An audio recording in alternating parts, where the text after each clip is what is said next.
Hello, everybody, and welcome back to Talking About Birds, the only podcast falling apart faster than the Cardinal bullpen. My name is Nate Heininger, and I am joined by my co-host, Ben Samorka. Hey, Nate H.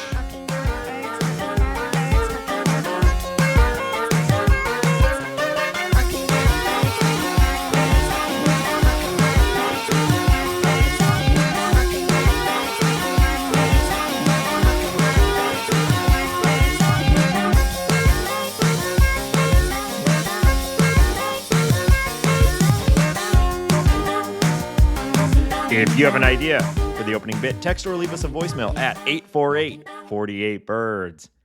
Hambone, you survived a weekend at Coachella. You're back. Fortunately for you, good weekend to be away from watching Cardinal baseball. Yeah. But we're going to talk. Yeah, sorry, go on. Yeah, it was. That's all I was going to say. I felt very happy with my timing there. Well, we're going to talk about your weekend and the last week of Cardinal baseball here in a minute, but we got a few things to cover first. So last week, I talked about running in the Cardinal 5K this weekend, or this most recent weekend. It was postponed due to rain. So can't run in the rain, I guess. Okay, makes sense. Yeah, something about lightning and city streets and that sort of stuff. I don't know. I was ready to go. Yeah, whatever. You know what I mean? Yeah. Yeah. It's a 5K. Yeah, odds of... Or is it they don't want you people messing up the field? Is that maybe more what it's about? So that is part of it, actually. There's like tiers of cancellation. There was a...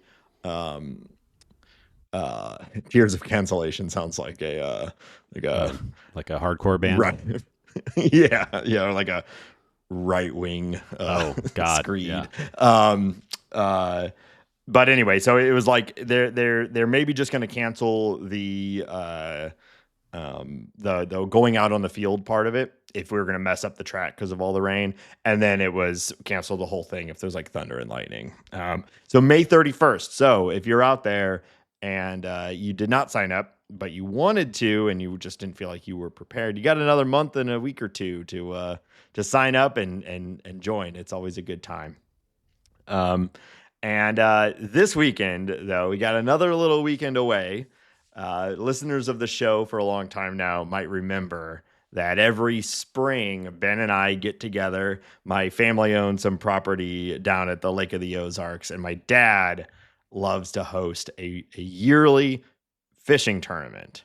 And this is, at least for me, the once a year I go fishing, basically. I know you do like a little bit more with another trip, but both of us do not fish very often. And this is a tournament of almost exclusively retired people with their own boats and gear and a ton of time. And we have historically gotten crushed.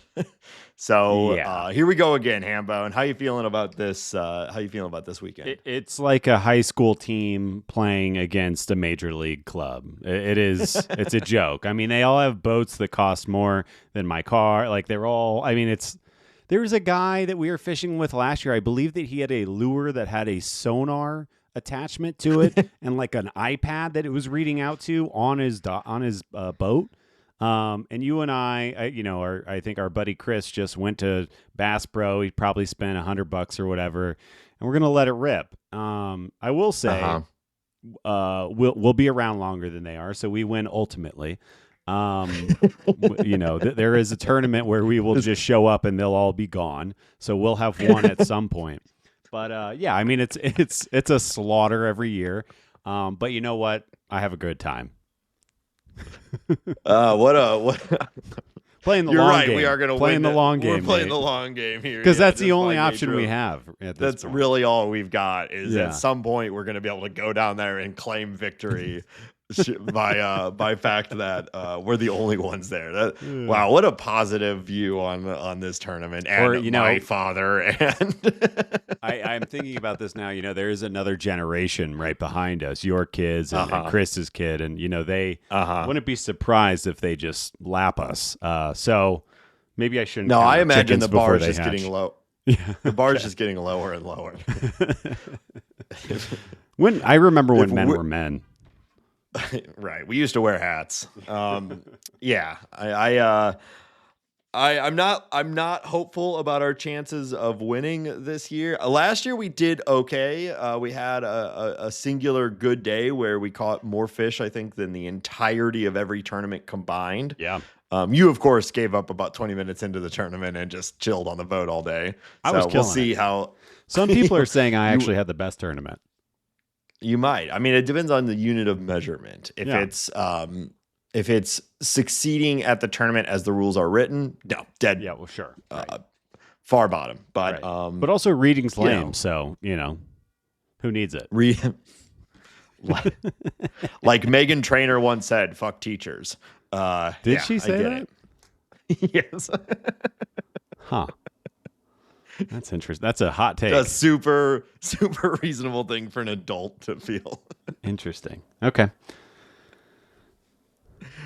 So we'll be going out this weekend to mostly just to listen to music and hang out, but also try to catch some fish in between. So wish us luck. One way or another, we're going to take down these old men. But I want to hear about Coachella. You just spent a weekend in the desert or some polo grounds or something like that. Yep. Hanging out with the nation's wealthiest. How was your weekend? Did you have a good time? I had a great time. It was weird. We've talked about it. We saw a ton of music, of course, because that's kind of the whole thing. But usually there's always like a set or two where you're like, oh, we should not have gone to this set, or man, that guy was drunk on stage. He is not, he's playing the same song over and over. That happened one time. Shout out Freddie Gibbs, where he played the same song, I think 3 or 4 times in a row. We didn't have any sets like this. It was all good. What do you think's going on there? I got to stop you on that Yeah. one. They played the same song 3 or 4 times in a row. Yeah. So Freddie Gibbs is clearly hammered drunk, and he's half rapping a song, and he goes, "DJ, play that back," and he just played the whole song again and did that. It was 3 or 4 times. I can't remember what it totaled to, but yeah. Yo, play that big back. Like, that shit was hot. Okay, all right, and everyone's like, "Well, you're the boss." Freddie Gibbs, boss, I guess. Yeah. What are they gonna do? Yeah, you're like, "Oh, this is the easiest set I've ever played." Yeah, the same thing 4 times in a row. All right, sorry. So there were no Gibbs-esque sets this week.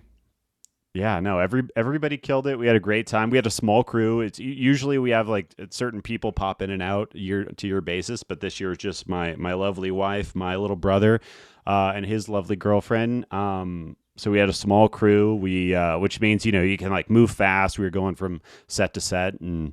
Ate a shitload of spicy pie. Samorca is not typically known for moving fast, so this was quite a weekend for you too. We averaged this year 13 miles a day. Nice. That's a half marathon right there. I know. It was great. I had my stupid running watch on tracking that shit, and 13 miles a day, which is too much. But it was great. Lady Gaga was. I don't know if anybody watched the live stream or if you care about Lady Gaga. I would say even if you don't, it was just one of the coolest shows I've ever seen ever. Like it was like a 5-act story and multiple set pieces and costumes, and she's an amazing live singer, and it was great. I like her a lot. I think if you think you don't like Lady Gaga, like go listen to her. She's just so good. She's one of the most famous artists in the world for a reason. That she's great. Right. Oh, you know what? I lied, Nate. There was one bad set. Uh-oh. The Misfits. I was really excited about them. They were actually playing at the same time as Travis Scott. Travis Scott's not my jam. I think I'm too old or whatever. But so we went to the Misfits show, which I was like, this is going to be great. It's the original lineup. Everyone knows Glenn Danzig is an asshole, but this is a once-in-a-lifetime show. And he starts it off by saying he's playing loud punk music, and he's not doing that woke shit. And it was really weird because they're like a punk band, which is like, I think like proto-wokeness, right? They're kind of saying like this establishment is not working for everyone.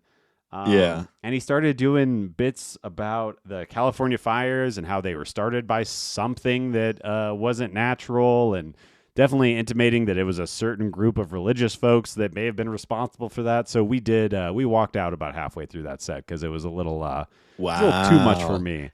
But Yeah. Like whatever, obviously I think our stances are pretty clear, but like regardless of individual politics, like bold move to just at one of the biggest concerts in the planet, just to start it out alienating a large percentage of, like, no matter whatever you did, it's going to yeah, alienate a huge group of the people in that crowd probably. But I think that yeah. crowd probably typically leans a certain way anyway. So Yeah. Well, yeah, it's that's Southern that's a California punks. Like what do you think their thoughts are? Yeah. yeah, And then, yeah. me. But to move on from that, I'll just call out a couple of other really great sets. Missy Elliott was everything I needed her to be. T-Pain, The I felt misdemeanor like, herself. oh my, she was so good. T-Pain brought me back to high school. It was so much fun. He was wearing a top hat and moonwalking. Who else do I want to call out? I love T-Pain. He's amazing. Yeah. And I'll say Kraftwerk was another huge highlight of the weekend. They played like a 2-hour set. It was for the nerds. It was really, really cool. Yeah. Was that a big outdoor set? Like, I would feel like I'd want to see them in something a little more like enclosed. So they were in was it? so Coachella has 2 massive outdoor stages, a fully indoor like punk stage for small bands, and then 2 like covered stages. It was in one of the covered stages. So it was like Okay. open air, but it had has a huge dome over it, so they were able to like utilize the lasers and the lights and everything. And I think it started at like 10 o'clock. So obviously the sun was down, and when that subby bassy synth comes in, everybody was just going nuts. It was great. That's awesome. Yeah. Going back on the Misfits one real quick, like I have such a like legacy acts like that, especially ones that haven't played together for a long time. I've rarely do I really have any interest in seeing that. Like, I know it can work sometimes. They sounded good. Like I got to hear like Attitude and stuff, which was really fun. And then we walked out, but it's weird. It was. I said to Mary after, "It was like, this is the first time and the last time I will get to see the Misfits." But it's weird. Yeah. I wonder. Yeah. Oh well. Okay. Well, I don't know. You have any good food there in the desert? I know that's sometimes a part of it. Yeah, I had this like Florentine style sandwich that was a little mortadella, some pistachio, some cheese on a fresh focaccia. Oh my goodness, Nathan, it was delicious. Like just full, obviously not shelled, or in the shell, but like just full pistachio nuts, or were they like? It was like crumbled? crushed up pistachios in like a that makes more mayonnaise or sense. something like that. Yeah, it was so Okay. good. It was like one of the best things I've eaten in a long time. It was just called like I think they were called like Florentine sandwiches or something like that. But man, it was delicious. Also, I had some fire coffee ice cream. But yeah, good food, expensive food, but it is what it is. I like coffee ice cream. I often think that coffee ice cream smells better than it tastes, though. If that makes sense. I disagree. I think it's all good. Give me that coffee ice cream. Yeah, I like it too. Don't get me wrong, but like it smells like exactly like what you want coffee to smell like, and then you taste, and you're like, it's not all. All right. Well, welcome back. So Thank you. Go straight from that into the fishing tournament, and we already talked about that. So I guess let's talk about. I don't know. Do we want to just keep vamping and avoiding talking about the Cardinals? Yeah, I could just complain about how I'm burning the candle at both ends for another hour or something like that. But no, we should talk about the Cardinals. Everyone's gonna feel a lot of pity for you. I'm sure. I'm sure. Very relatable. Very chill. Yeah. All right. So the Cardinals are playing right now. They're winning right now. Started a game. They're up. I've not been following it. 1-0. I've been talking to you. Okay. So the news of the week, though, of course, as they seek to potentially win the series against the Braves, but the weekend, a 4-game sweep against the New York Mets. Now, we've been talking already. The season is very young, but we've been talking about what does a 500 team look like, right? And what is this team actually going to look like? And unfortunately, this weekend, well, I don't know. How are you? I know you weren't able to watch all of the games, but you're as obsessive as I am. You've gone back over a lot of it. How are you feeling about the team as we go into play here on Wednesday, the 23rd? Yeah, I think it's the let's look at the run differential, and I think that's a great way to tell the story of this team. I think that if you would have told us that the Cardinals had scored 114 runs through the first 24 games played, you might not have context for that, but you understand that's a lot of runs. The offense is clicking. Mm-hmm. We're having a good time. We're getting performances out of the likes of Donnie, and Nootbaar seems to maybe be coming back out of his slump. I mean, the fact that Victor Scott is one of the best performers on the team, like you were just feeling great about all of those things. But then when you see that the Cardinals have actually allowed, as of this recording, 119 runs, you're like, well, what's happened? I thought that this bullpen was going to be what it was last year, and I thought, while this rotation isn't fantastic, it's a grouping of 2s and 3s. It shouldn't be that bad. They should be, if the offense is clicking, like I don't think we expected it to, and you have the pitching staff that you had last year, this should be a pretty good team. But they're getting shelled. They're getting shelled late in games. I would still take this offense and losing late in games than not having this offense and scratching and clawing. But it's a painful way to lose, and it doesn't make for the most aesthetically pleasing baseball. And yeah, I think that there's probably a scenario where the Cardinals bullpen turns on a dime. Players like Ryan Fernandez either go down or figure it out very quickly, because that's how bullpens can work, and you feel a lot better about this pitching staff. But yeah, this is, I think, kind of how you started this conversation. This is the 500 team. Their Pythagorean has them at 12-12. They've gotten a little unlucky, but it's they're 10-14. They can make that up in a week and be right at 500. This is kind of who they are, and I think that unless performances from certain people on the pitching staff change, this is probably what we're in for. Yeah, I talked about this with Daniel on Meet Me at Mutual on Friday night. Thanks again to C70 for having me on his show. It was a lot of fun. And we talked about, you and I have been pretty big fans of this style of bullpen building, collect as many darts as possible and start throwing them. But a potential side effect of that is that what happens if you miss with every dart in a week or two, in a pretty short amount of time. Well, we just saw what happens is your pretty good offense doesn't really matter when you're going up against teams like the Mets, which are a really, really good team. And so your relief pitching can blow a game or 4 in a row. I don't remember if they were directly responsible for all 4, but the bullpen was the story of these losses.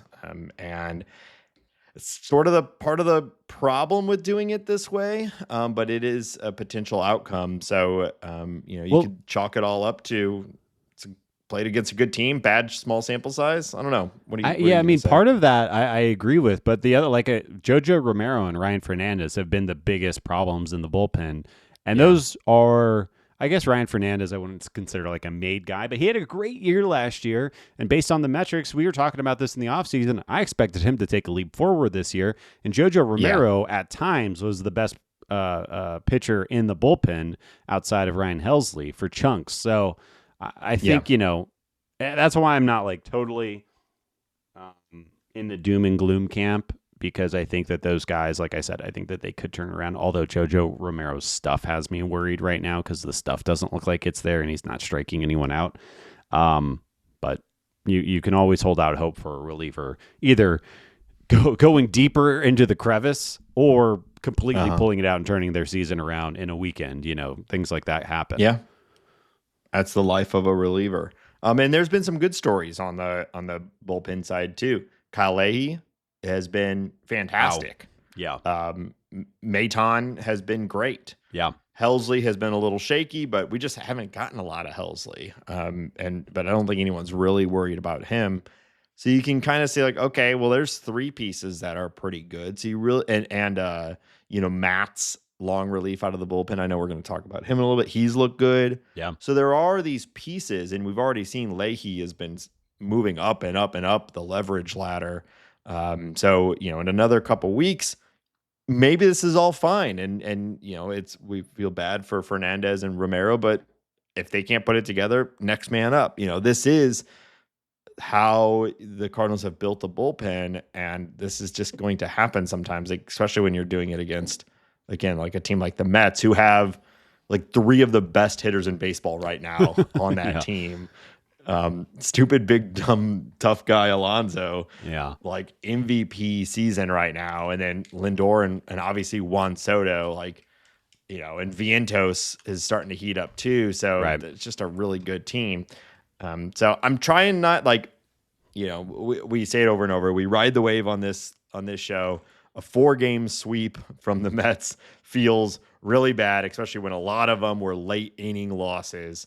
But there's a chance that they can get out of this and we can still feel pretty good about this team because, like you said, the offense right now, 6th in the league in runs, 2nd overall in average, 6th in on base percentage, starting to slip on the home run rankings, now 18th in the league in home runs, which is something to keep an eye on. There's right now not feeling like a lot of power on this team, but they can win games in other ways. And the starting rotation has been fine, getting some giving up some runs, but a lot of the underlying metrics are looking pretty good.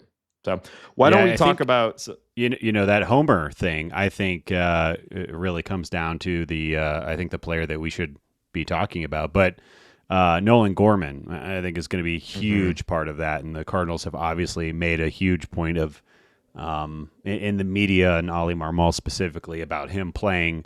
Him getting a real stretch run here, what that looks like, I guess we'll see. But he's playing today. He played last night. He had a nice couple ABs last night. He's delivering.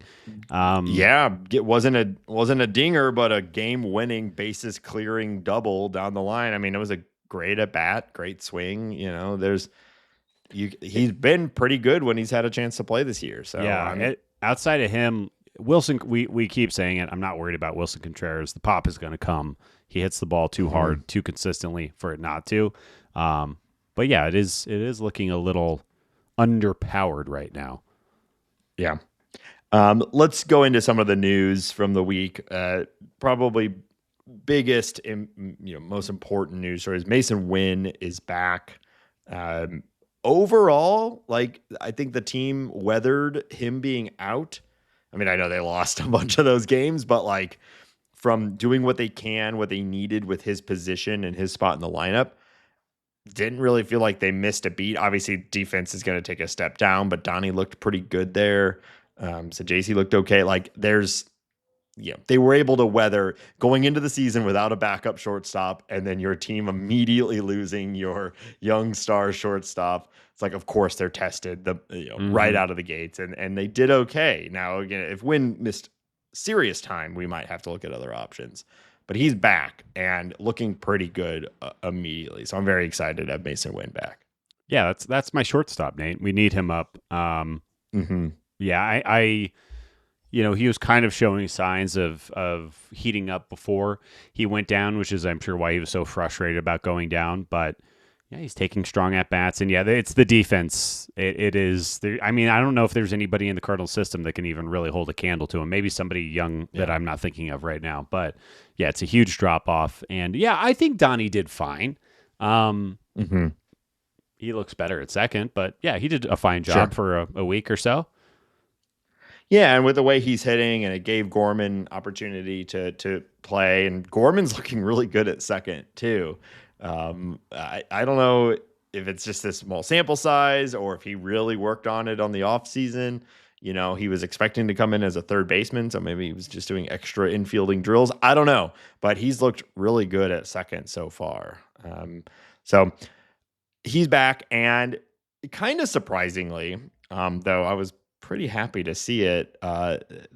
Daniel and I talked about it on Friday night about what are the Cardinals going to do? Who's going to go down when Winn comes back? And we got our answer. Yeah. Siani Yeah. was sent down. How do you feel about that? Yeah, we were kind of calling for this, or at least I was kind of calling for this last week on the show. I think it makes sense. He's only had 17 plate appearances on the season, and obviously he's come in a lot as a pinch runner, a defensive replacement. But this team, I think, needs that extra infielder, that Thomas Saggese. Obviously, Victor Scott has center field locked down. He's been the first best player on the team. Or I guess probably put him just under Donnie in the first month or so. So you have to keep Victor Scott out there. And if Victor Scott is performing, it really makes Michael Siani kind of this extra piece. Couple that with the fact that Siani has looked just not ready for major league pitching right now. His at-bats have been rough. Makes a lot of sense. I think there's like the added complication of, okay, now you have Saggese, which some people view as a top prospect. Some people maybe just view as like a Daniel Descalso type. I guess it depends on what he's going to be and how do you find this 23-year-old player who could be really good, enough playing time for it to be good for his development and everything makes sense. But that's a good problem to have. I'd rather have that problem than the kind of, like I said, the extra part, the misfit toy that doesn't really have a lot of value. Like, even if it's, if you're down to your 26 man and you need a pinch hit, I'd much rather have Saggese at the bat than Siani. So for that, I think it makes a lot of sense. And I expect him to start getting some reps in the corner outfield positions at some point. Maybe it's late in games when they have a buffer. Maybe it's to start against a lefty to see if he can kind of hack it as a super utility type, because I think that would increase his value and make even more sense for the way that this team is organized with the lefties and righty matchups. Yeah, I was really glad to see this move. We all like Siani, and we've said if you're going to carry a fourth outfielder, a defensive fourth outfielder, then he's the guy to do that with. But you've been saying, this team doesn't need that. It doesn't make sense for this team. I really see at this point, like with Jordan Walker being pretty good in right field. Jordan Walker's good. He's made so many highlight plays. It's crazy. Yeah.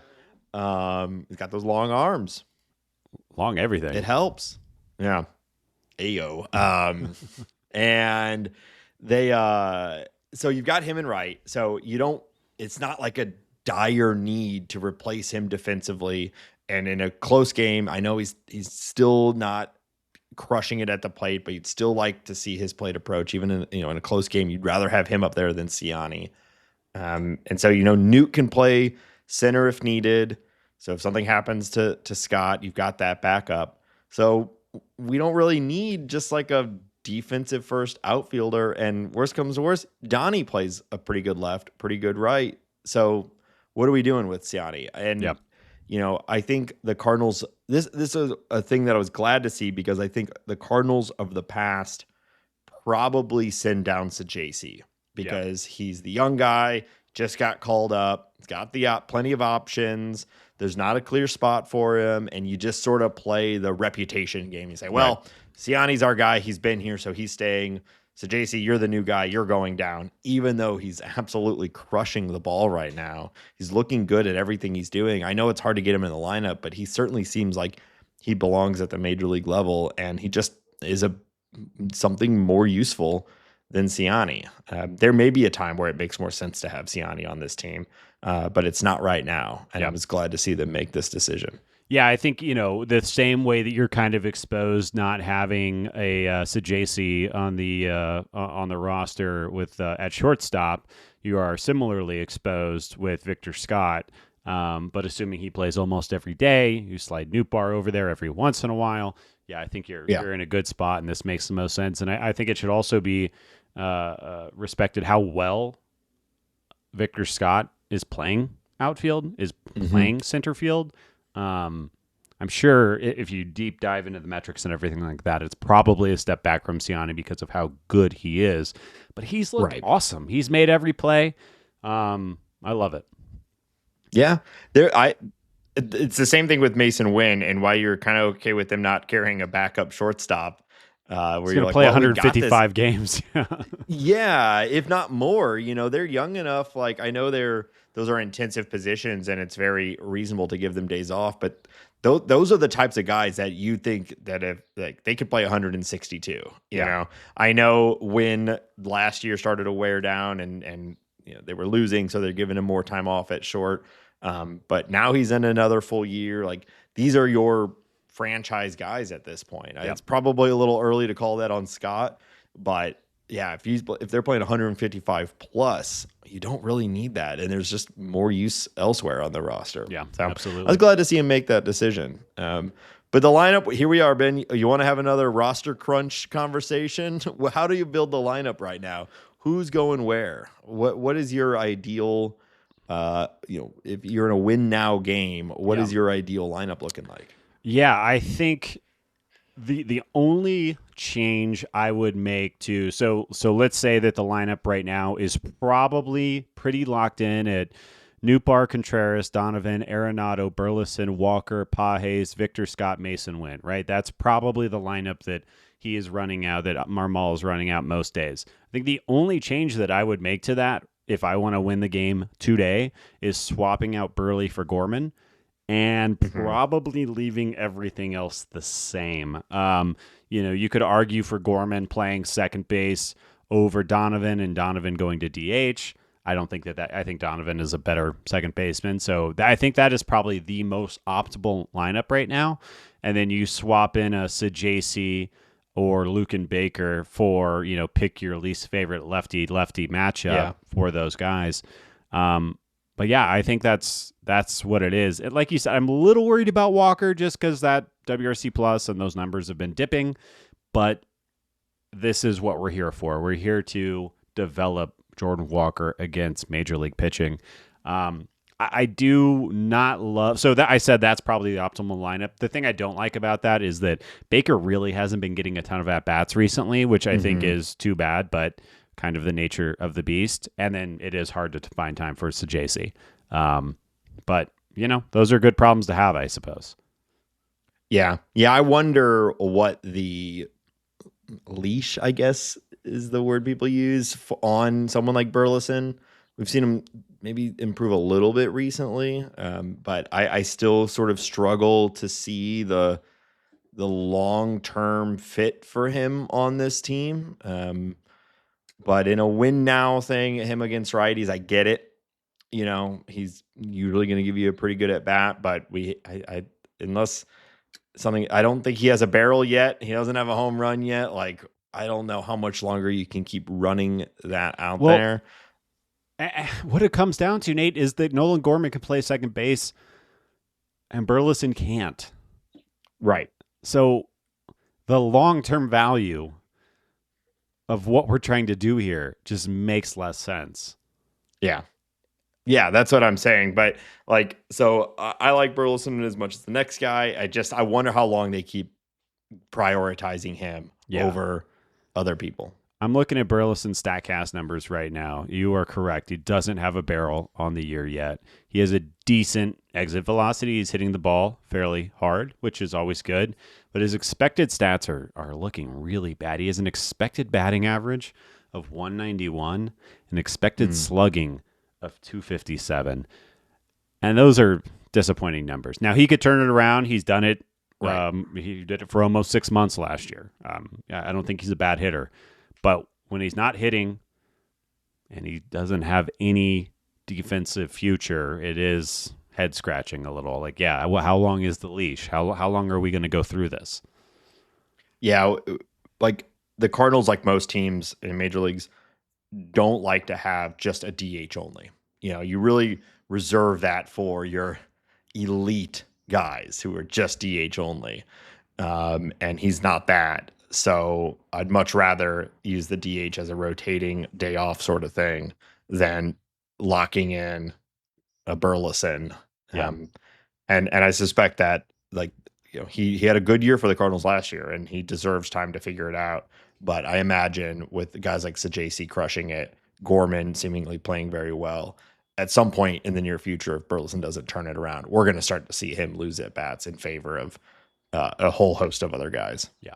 Especially as they fall further and further into the division, possibly. Fourth place, baby. See, yeah. Yeah. It's a long season, though. It is. Long season. It is. Yeah, we barely even played the Central so far. It's coming up. It is. Yeah, we're like 13% into the season or something like that. So much can change. What else do you want to Donnie, did you hear the story of this? He went to bed with he was feeling soreness in his ribs, and then they figured he had a subluxated rib, which is basically a dislocated rib. Oof. And they were talking about it on the broadcast. I think it was Brant Brown, but it might have been someone else. Basically gave him a bear hug to get his rib back into place. Oh.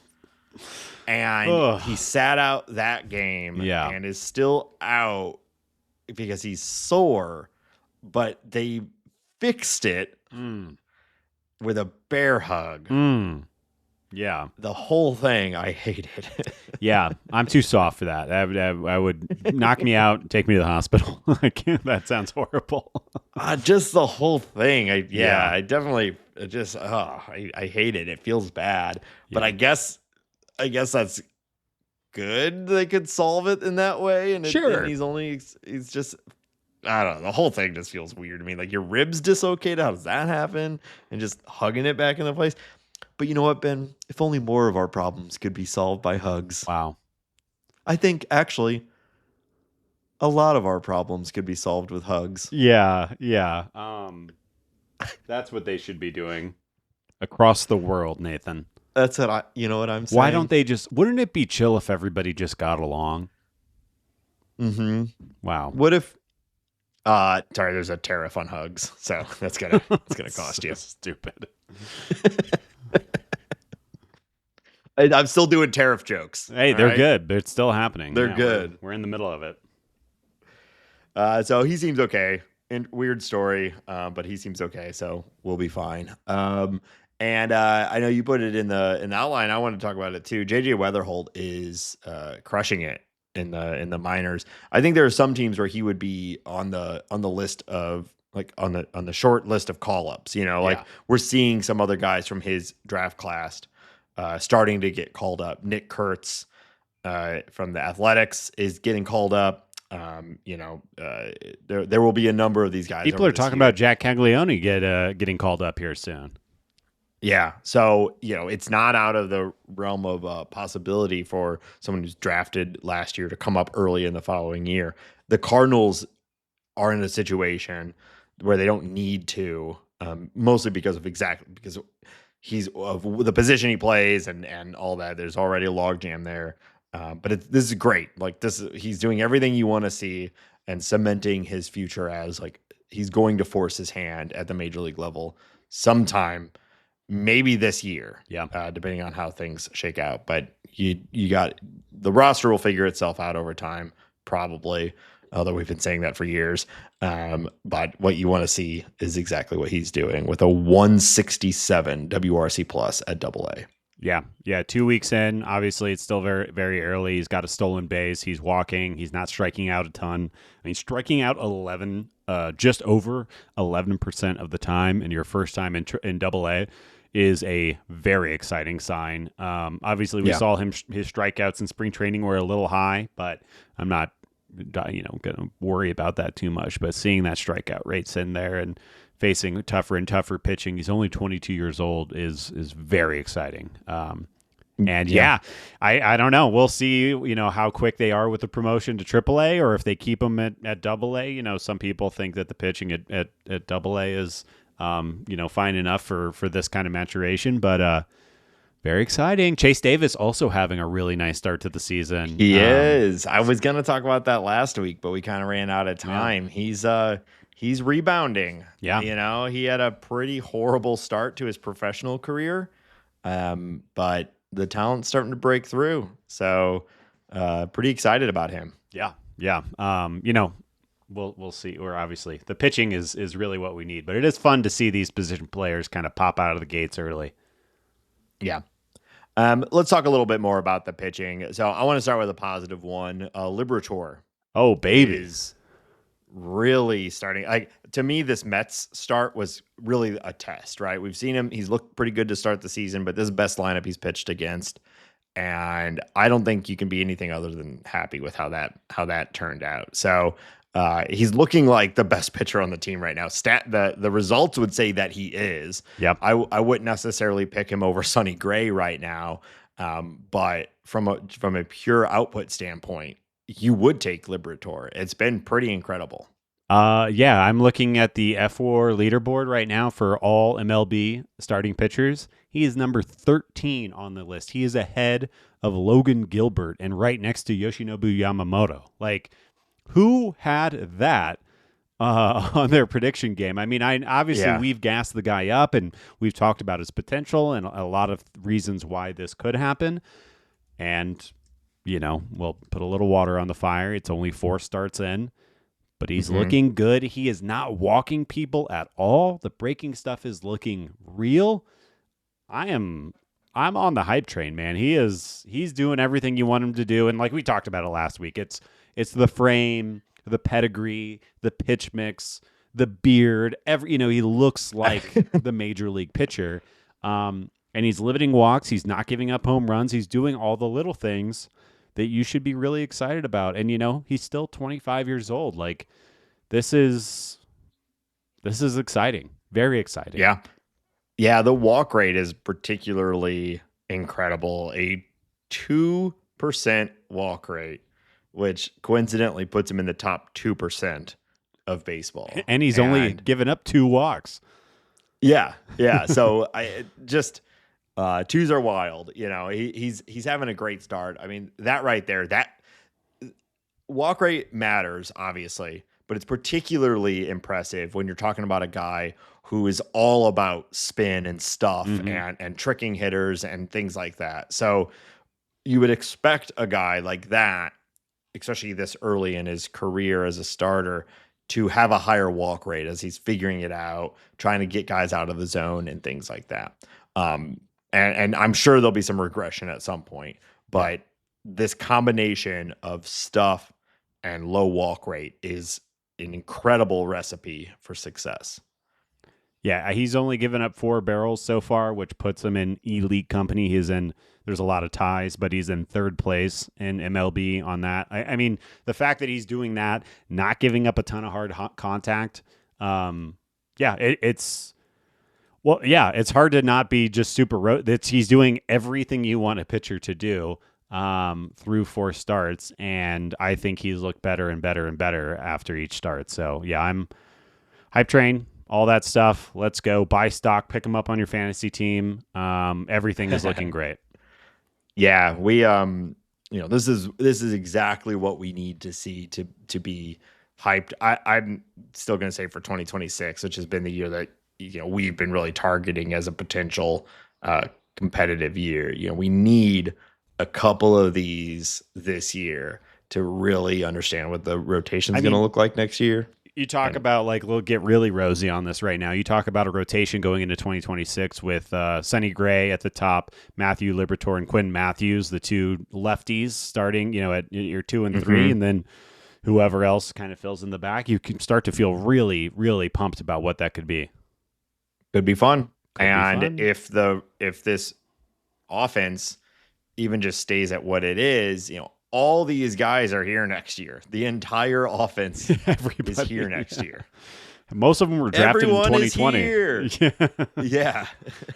So like you can see where, like, I'm still for 2025. I it's fun to hope, it's fun to dream. There's still a potential for this to come together and they compete in this year, but that's never been my expectation. Right. But 2026, like, you're starting to see maybe the shape of what this team could look like for a competitive 2026. Yeah. So yeah, reasons to hype there.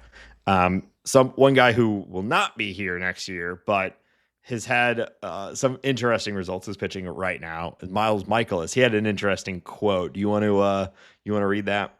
Yeah, this was after Miles was pulled after only 70 pitches in his start against the Mets this weekend.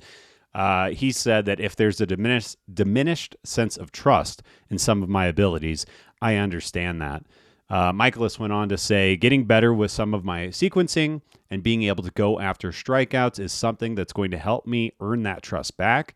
That's a benefit of going outside the zone. Not just the swing and miss, but quality of contact is much softer, right? It's not your 100 mile per hour ground ball to the shortstop.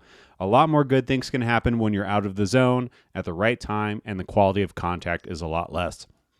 He went on to say a few other things. That there was a great article by Katie Wu in The Athletic. If you haven't had a chance to read it, I highly recommend it. But kind of talking about his working with the pitching coaches, with the staff on changing his game. And I would say, this is one of those things where I'm happy that it's being talked about. I'm a little frustrated that this is what it's taking to, rocking a 7.5 ERA in the big leagues to get you to think about making adjustments and thinking about pitching a little differently. And I think what's really interesting at the core of this is that it seems like the language that Miles and Marmol have been using around his performance are starting to shift. And by that, I mean of how long are we going to do this? How long does it make sense? With what Steven Matz is doing in the bullpen and in his start, is that pushing Miles out of the bullpen? And it seems like the way that the conversation is being framed has taken a different tone over the last, 2 weeks or so. Yeah. Yeah, it certainly seems that way, and it makes sense for it to be that way. I mean, Matt's included in this, but he's pitching pretty well. We're not going to have him next year. Yeah. And so what are we really benefiting from? Now, I know Mikolas also just goes out there and throws every other game, 6 innings, 3 earned runs, 2 strikeouts, 3 walks, and you say, all right, thanks for giving us a chance to win. But again, what are we accomplishing with that? When every other game, it's also you're giving up 7 and you just have no shot and you're taxing the bullpen you with a player of this history with the team, whether we like it or not, you do it. There's almost the team. You'll often see a team start to do almost like a propaganda campaign where they start dropping little hints that there might be a change, as if a ton of us would be very, very upset if they were to cut Miles Mikolas or something like that. Right. And I think you're right. Like, you're starting to see that a little bit from the Cardinals of like, maybe it's is time that to, think. Is that for us, or is that for the other players in the clubhouse? Is that for people? Like, I assume people like and respect Miles Mikolas in that clubhouse, sure. Right? Yeah, I imagine it's a little bit of both, right? Like, he's been like, we've had such a, I think it was going into last year, we were talking about from 2019 to 2022 or something like that. He was the 19th best pitcher in baseball from a WAR perspective. He's been a major part of this team, absolutely, and a good part of this team for so long.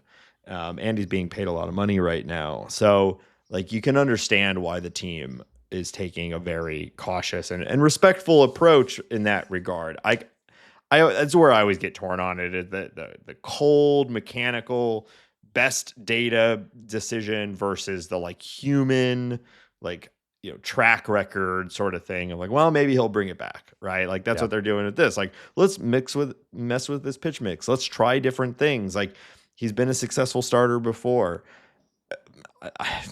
Maybe, but I just keep going back to, okay, what is it for, and what are we getting out of him versus Michael McGreevy? Yeah. Yeah, and I think that, this goes back to, I think we read this Ollie Marmol quote a week or two ago about the idea of, he's not making those types of personnel decisions. It's just him and his staff's job to make the players they have as good as possible. Yeah. But yeah, I mean, like, when you're talking about 30,000-foot view, maybe Miles can turn it around and maybe he looks attractive to a team at the trading deadline all of a sudden, or maybe he finds he does well enough to become an Orioles pitcher next year, because that's the kind of person they would go after. Poor Charlie Morton. Have you seen what's happening to Charlie Morton out there? Well, I was thinking, Miles, what the Cardinals are, I think, hoping to do with Miles Mikolas, if what you're saying is true, is basically turn him into exactly what the Cardinals would trade for at the trade deadline. And yeah, maybe he'll be an Oriole this year rather than next year. But yeah. Ah, man, that'd be pretty terrifying for him over in the new Camden Yards. Yeah, he needs that wall. Yeah. Baltimore. That's good, right? Hey, all right. I feel like we need to take a little pause on just talking about Mikolas for a little bit too, because I feel like we just kind of talk about why he doesn't make sense on this team. I'm just reporting the news over here, Nate. I'm not putting any personal anything on it. This is just me reporting the weather. Not Well, let's talk about Pallante and his weather. Okay. How you feeling about Pallante? Not tremendous. Yeah. There's a trend that seems to be happening. Obviously, his overall numbers on the year are not terrible, but the start against Atlanta was not fantastic. The start against the Mets was also not fantastic. And the trend that I'm seeing that is really worrying me is that over his last 3 starts, he's thrown 17 and a third innings, and he only has 7 strikeouts. They are seemingly evaporating away, disappearing, and as that's been happening, his results have been worse and worse.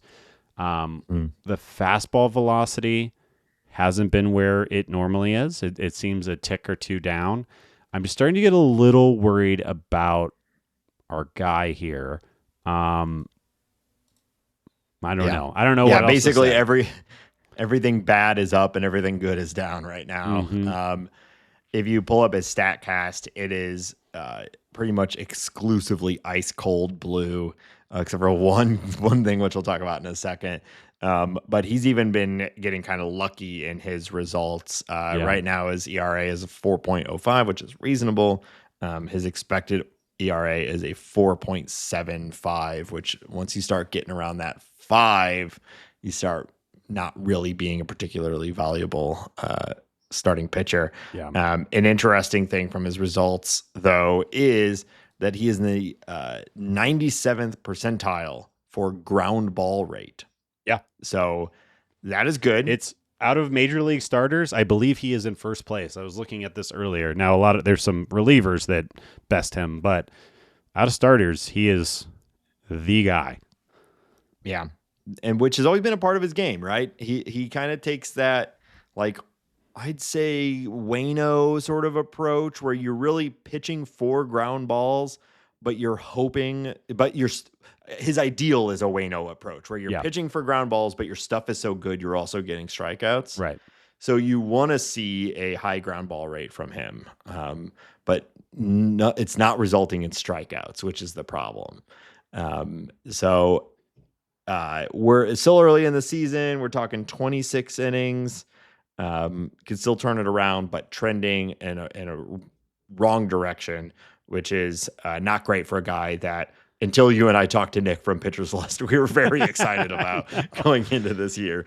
And maybe Nick knows what he's talking about. And I'm not trying to cherry pick stats here. Like, I'm looking at his Stuff Plus. I'm looking at StatCast. I'm looking at, the only thing that's really trending in the right direction for him is the slider. Might be all right, but his sinker is taking a dive the last 3 starts. His fastball is just not been good. It's the stuff is just down, and good thing he gets a lot of ground balls. Yeah. So keep an eye on that. We're really hoping to see it's not sustainable. This ground ball rate won't be sustainable, and we got to see more strikeouts from him for it to keep working. Yeah. So, cool. All right. What else do you want to talk about? Cardinal related. Yeah, I think we already shouted out Victor Scott. That's on the outline. We don't need to talk about that. We already talked about our worries over the bullpen. We don't need to talk about that. I think we can keep going. All right. So the Cardinals are finally going to see some division play here. I do Yeah. think it's important to recognize that they've had a bit of a murderer's row of teams, at least the NL East. We still haven't seen like the Padres and Dodgers and things like that, but they've been playing very good teams over the last couple of weeks. And now we will get a chance to see some teams in the Central.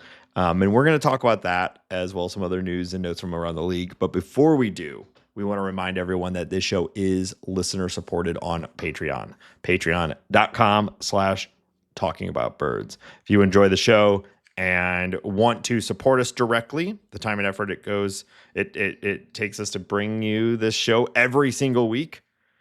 In between, been camping and fishing and all that,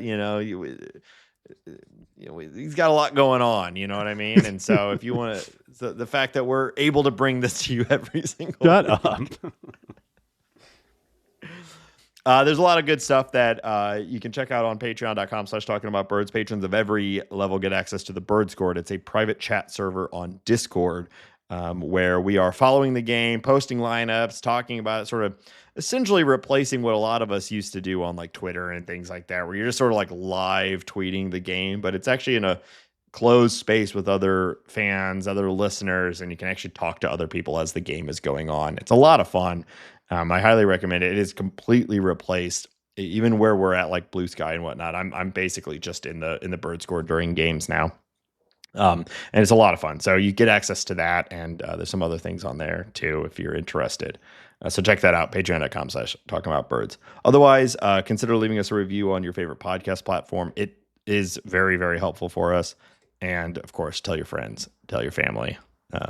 We really appreciate it every time you do. Hambone, where else can people find us online?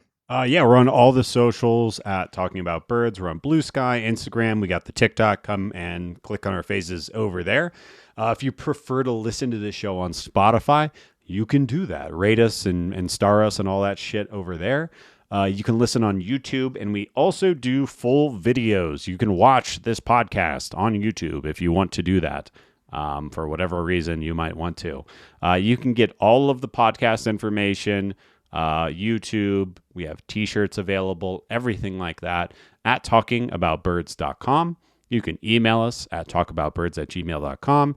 And you can call us and leave a voicemail or send us a text message to 848-48-BIRDS. That's 848-482-4737. Yeah, Hambone and I do a lot of physical comedy on this show. Lots of physical bits and goofs and pratfalls and things like that. So you really want to check it out on YouTube. It's a great way to enjoy the show. Yeah. You can judge what we look like, judge our rooms, judge our art. I'm wearing a purple shirt right now. You can tell me I look fat and purple. Go for it. Rip it up. They're like, is that Ben or is that Grimace? Is Nate's co-host one of Ronald McDonald's friends? Wow. What is that? What is that? Is there a name for the crew? I don't know. The McDonald's gang? There's a Ronald McDonald house by my house now. I'm always keeping that is confusing. Keeping my hamburgers close. You know what I mean? For the Hamburglar? Yeah. Okay. I assume he's there. Okay. Yeah. I figured he was Isn't in jail. That what I actually think you're underthinking this one. Isn't that what the Ronald McDonald house is? I don't know, man. I can't answer this for you, Nate. All right, it's a good bit. Moving on. All right. We'll finally see the Brewers. Yep.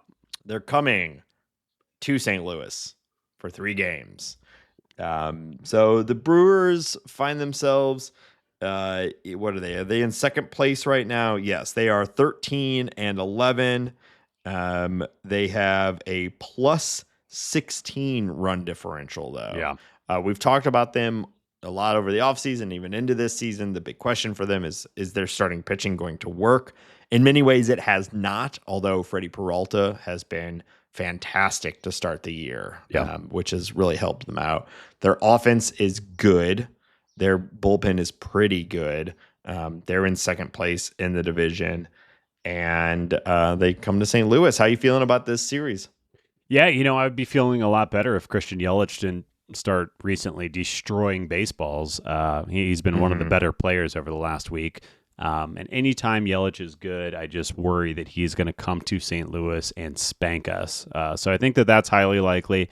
Obviously, you have Churio and Contreras on either side of him. They are scary bats and players in general. And Terang is really putting together a nice year early. Even Sal Frelick is crushing righties, and he looks like he's taken a step forward offensively. Good little offense, like you said. I think the good news is that the Cardinals are not going to be drawing Freddie Peralta this week, so that makes life a little bit easier. It looks like the Cardinals will get Chad Patrick, who is somebody who I've never heard of. Sounds like a fake name. It does. Chad Patrick. Looks like he's performed pretty well early on in the year. The Cardinals get him on Friday. Then former top Pirates prospect Quinn Priester is going to be starting game 2. He's had an okay start to the year. And then old Cardinal legend Jose Quintana will be game 3. So, yeah, that doesn't really strike a lot of fear. Their closer hasn't been great. Their bullpen hasn't been great. Their pitching overall hasn't been great. So there are ways you can beat this team.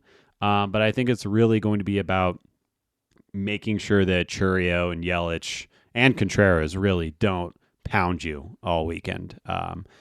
Stay away from those guys, and we should have a nice little series.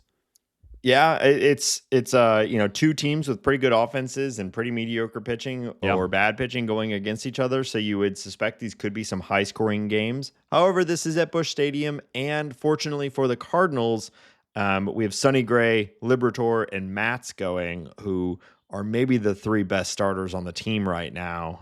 Fetty's been doing well as well, so I don't want to discount him, but that's pretty good for the Cardinals. So, and Cardinals have been beating some good teams. Like, you could see them doing well at home against the Brewers. Hopefully we get that season series kicked off, in a good way. Yeah. Because after that, the Cardinals are going to Cincinnati for 4 games against the Reds. Yeah. And, I kind of feel about Great American Ballpark in the same way that I do about Wrigley, where it's like, it almost doesn't really matter the current team, which one is good, which one is bad. These games are going, 4 games there, it's going to be chaos at some point. And so the Reds are just above the Cardinals in the standings, but they have a plus 28 run differential because their offense is really good, and they have a few standout pitchers, though they're in 3rd place for a reason as well. They have their bullpen is pretty rough. They have some inconsistencies, but I expect this series to hopefully be a lot of fun. You always like these games that, in Cincinnati, but this might be tough. How are you feeling about it? Yeah, I mean, any team with Ellie De La Cruz on it scares me. He's been awesome to start the year. Yeah. What should really scare Cardinals fans is that Gavin Lux and Noelvi Marte have been banging recently. Noelvi Marte, I think he was a huge question mark coming into 2025. He hit I think it was 116 mile per hour home run last night. That was the last baseball highlight I watched before I went to bed and struck fear into me. And Gavin Lux, who I think we said, this is probably going to be a pretty good pickup for the Reds. He's starting to hit. And that's just not great if you're a Cardinals fan. It looks like the Cardinals are going to get Nick Martinez for game 1. They're going to get Brady Singer, who I know you hate, for game 2. And then very likely Andrew Abbott for game 3. So the good thing is, I guess it's a 4-game series. Hunter Green. I was going to say we get to avoid Hunter Green, but we'll get him in the final game. And Hunter Green, I mean, we've been talking about this for years. He is that dude, right? He is just awesome. And he looks really good this year. Having a great start. Yeah. So, you know what I'll say? Something to be optimistic about, Nate, is that they have a 3-game series at Coors Field before they start the Cardinals series. So maybe their pitching staff will be a little ravaged. Maybe they'll be spent and tired for giving up all these home runs to a very bad offense out here in the mountains. But that's a little. And we all know how this works. Maybe their offense will use up all their home runs for that week. In Coors. That would be tremendous. That's how that works, right? The offense is scary. I mean, Jake Fraley is hitting well right now. TJ Friedel is hitting well right now. Matt McClain is healthy. The Cardinals haven't seen him in a long time. Austin Hayes, their offseason signing, has been hitting the ball well. Their offense is kind of scary. Yeah, which has been like their team has been, we've talked about it for years now. It's this sort of high risk, high reward. When it clicks, it's going to be very good, especially from an offensive standpoint. And right now it's looking pretty good. So maybe the Cardinals can go in and stymie it, but this is another one where I'm expecting a pretty high scoring series. Yeah. Yeah, their bullpen is bad. Our bullpen is bad. So we'll see. Yep. Yeah, they've Emilio Pagan is now their closer. Alexis Diaz just came off the IL, but he's really struggled, and they're sort of easing him back in. But not a lot to really be afraid of there. So, no. Yeah, I expect no lead will be safe on either side until the game is over. Yeah. All right. A little bit of league news. What do you want to talk about? Yeah, not too much. Really just a lot of baseball going on. But the Braves superstar Spencer Strider plays back on the IL after injuring his hamstring while playing catch. I can't believe those hammies can become injured. I know. You feel like they must be like 6 inches circumference. You know what I mean? Like he's the thigh master. How can this guy keep hurting his thighs? Maybe 6 inches is small. 12 inches? I don't know. Big? No, those are how big is a hamstring normally? I'm guessing those hamstrings are like 30 inches around. Have you seen him?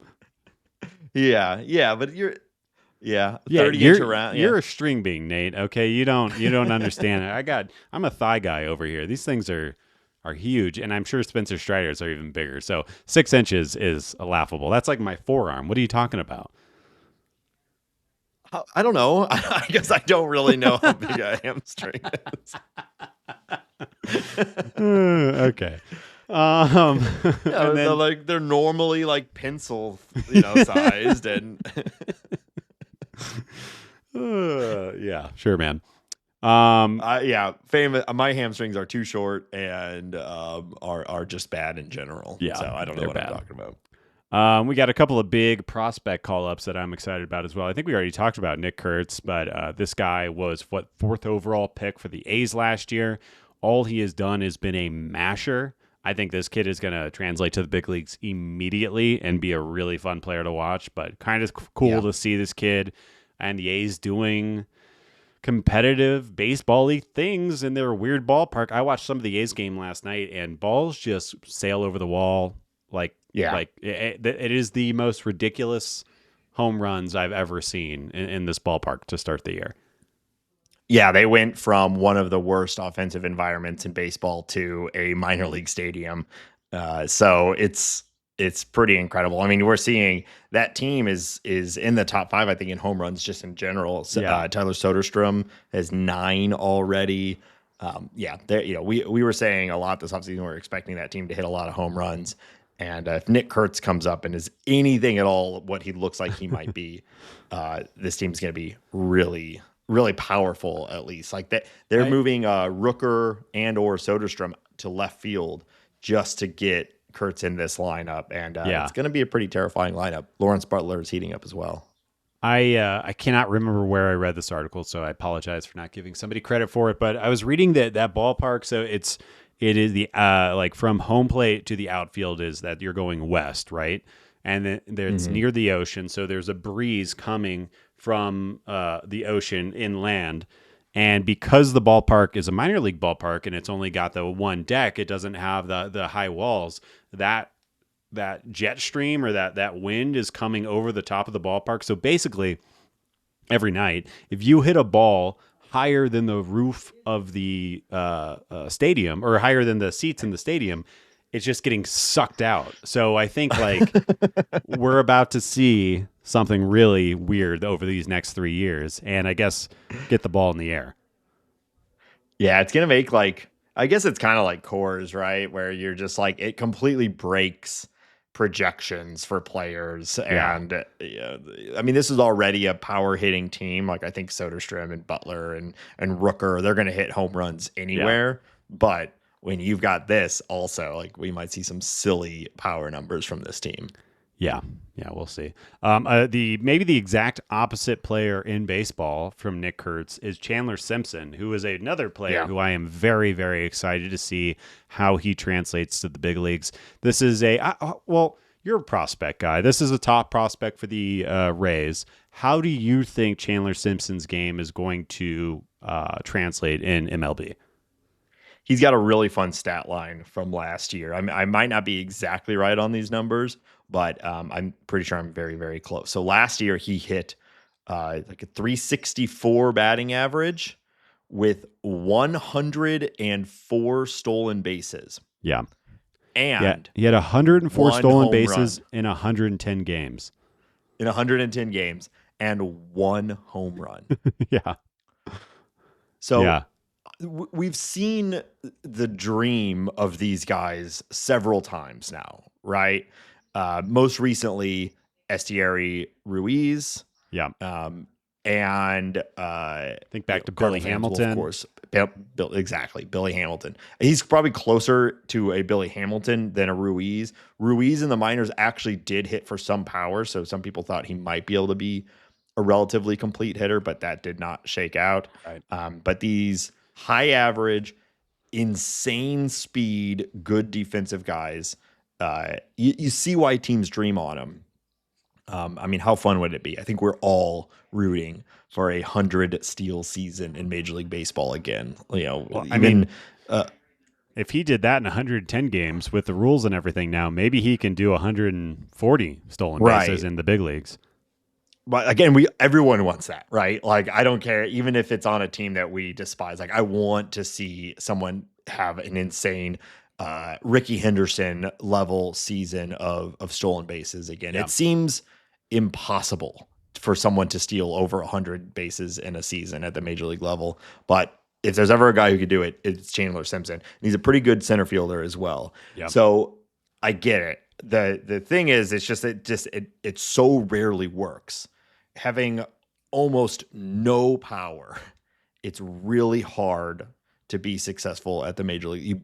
You basically have to be able to do everything else at a above to far above average level to still be valuable at the major league level. And we see it very rarely, like a Luis Ariz, maybe a Stephen Kwan, some of these guys who carry the 350-ish batting average at the major league level. People, you can stomach rostering them. So he doesn't just need to hit, he needs to hit well and get on base well in order for that speed to work. So I'm rooting for him. That is a fun prospect, very fun. But I kind of believe it when I see it, sort of thing, because it so rarely works. I'll note that not only did he have 1 home run last year, that is the only home run he's had since being drafted. He's been in professional baseball since 2022. But yeah, we'll see. I'm very excited. I hope he hits the ground running. Did you like that? All right, that's all the league news I got this week. All right, Hambone. It's time for another segment. So, I was thinking, you like hot dogs. I like hot dogs. Sure. We all love hot dogs. Okay. What if for this segment, we just took out our phones and we just started Googling pictures of hot dogs to share with our friends? Uh-oh. Do you hear that? I hate you. Oh, no. Hambone. It's been so long, I thought we'd gotten rid of him. Oh, my goodness. Yeah, yep. Yeah, he's trying to play a song. I can't hear anything, but you're trying to play a song from your phone. This is high production quality right here. It's the card shark, Vin. It's back. Yeah. Did you pause the phone? I can't hear anything. I heard the first, but yeah. God, you suck. Well, let me look around here. Okay, I found something here. Okay, we've got to deal with this card shark. Yeah, we must. Fortunately, I've got a set of cards here from the Topps 2025 Series 1 collection. Collection. All right. Okay. And in order to satiate the card shark, you're gonna have to guess. I'm gonna read the player's name, and you Okay. tell me their position and what team they are on. All right. Okay. All right. We'll see. What do we got here? All right. Teoscar Hernandez. Outfielder for your LA Dodgers. Easy one. That's a good one. Oh yeah, he's What dancing. a good pickup by the Dodgers. Yeah, that worked out for them, annoyingly. Well, I think there's going to just be an increasingly popular market of taking good hitting Mariners out of the Mariners ballpark and, and pretty much put them And good things anywhere happen. other than, put them anywhere other than Seattle. All right. Jung-Hoo Lee. Jung-Hoo Lee is the center fielder for the Giants and having an awesome start to the year. Dude, real breakout. I think it might be real, too. I think so. I love everything about his game. I love the way he hits home runs. He's a great outfielder. Yeah. He's awesome. I was looking at his StatCast the other day because he's really, really having an incredible start, and everything is backing it up. Yeah. So the Giants are good. Giants are good. That NL West is good and scary. Yeah. Casey Mize. Casey Mize, starting pitcher for the Detroit Tigers. He's having a nice start too. He is former top prospect. Yeah. He's had a pretty good start to the season. They're easy so far. Raphael. Nathan. They are easy so far. Let's see what we get. Raphael Devers. That's another easy one. DH for the Boston Red Sox. Look at that. That's a shiny card. Ooh, here's a real shiny one. This one might be a little harder. Okay. Ryan Bliss. Ryan Bliss actually just went down for most of the rest of the season. Second baseman for the Seattle Mariners. Look at this. Look at that. That's card. fun. Yeah. Hold on to that one. Yeah. Yeah. He's so like tiny. Prismatic. Good, kind of a fun story. Yeah, I was really into him. It was a bummer to see they just moved him to the IL. But this is a rookie card, so yeah, hold on to that. RC there in the corner, yeah. Oh. Seth Brown. Seth Brown is a first base DH for the Athletics, right? This has him listed as an outfielder, but I think you're right. I think he plays. Maybe I got it upside down. Maybe he plays everything. I'm Googling him right now. First base, outfield. Yeah, whatever. Yeah. I count that for me.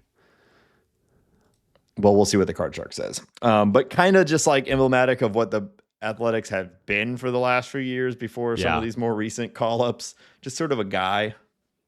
He's fine, but not really going to move the needle. Zach DeZenzo. Zach DeZenzo. Such a good name. I feel like I should know that. But I do not. I'm going to say that he is a relief pitcher for the Guardians. No, he is a first baseman for the Houston Astros. Oh. Some people have some hype for him. Okay. I think he's having an okay start to the season. Dang. Swing and a miss. Swing and a miss. Card shark just bit your leg. Ooh. You just said good name. How about S tier name? Nathan Eovaldi. Nathan Eovaldi. That's a fine name. Eovaldi's pretty good. Starting pitcher Rangers, my friend. My other Nathan. This pack has been a lot of stars. Easy. Yeah. Here we go. Pedro Pages. Really?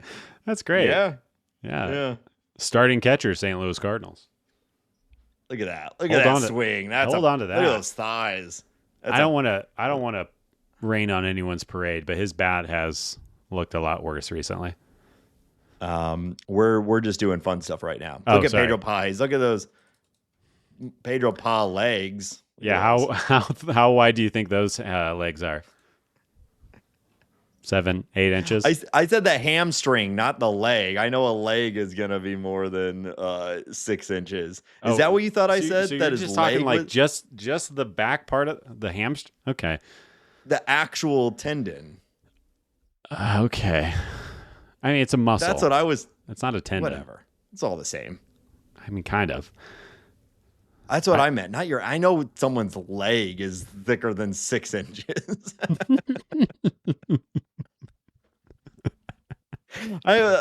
Okay. All right. Now I see. We had a fundamentally different understanding of what You're we a were bad talking communicator and you don't know what legs are. That's what I've Do you learned call people's legs their hamstrings? Or you I- see someone walking around and you say, look. Yeah, Look at check their out those hamstrings. hammies. Absolutely. And you're referring to their entire leg. You could be from the back. I call those their getaway sticks. That's also good. We're not going to argue about that. One last one for you, Hambo, and you've been sailing here. Drew Romo. Wow. Rip. Oh, wait. I was thinking of Rom. Drew Romo is he even in the bigs right now? Catcher for my Colorado Rockies. You got it. Is he he? He's around. I think he's in the minors though. I don't think he's in. He's definitely not in big leagues right now. Okay. Well, Hambo, I'm pretty good. Other than Zach DeZenzo, you kind of nailed all of them. So, Yeah. My perfect segment, my baby boy, my card shark. And again, the setup was we're gonna Google photos of hot dogs to send to our friends. That was the setup. That's what it was gonna be. And Did then, you write that? Did you write that? Doesn't matter. You don't need to know how I prep these things. Okay. I had the whole thing, and then the card shark showed up. Oh, okay. Next week. Yeah, maybe next week we'll Google pictures of hot dogs to send to our friends. Okay. Idiot. It's a good segment. This is good. Remember, the show is good now. The show is good now. The show is good now. And that's going to be it for this show. So thank you, everybody, for listening and being with us.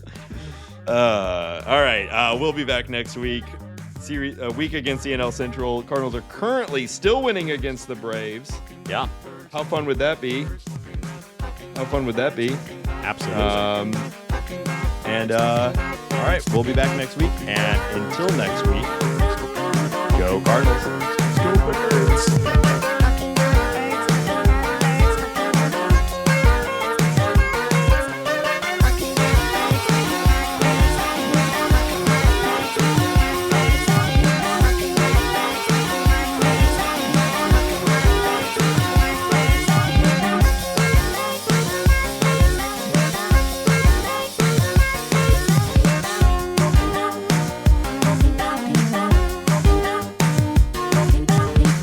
Talking about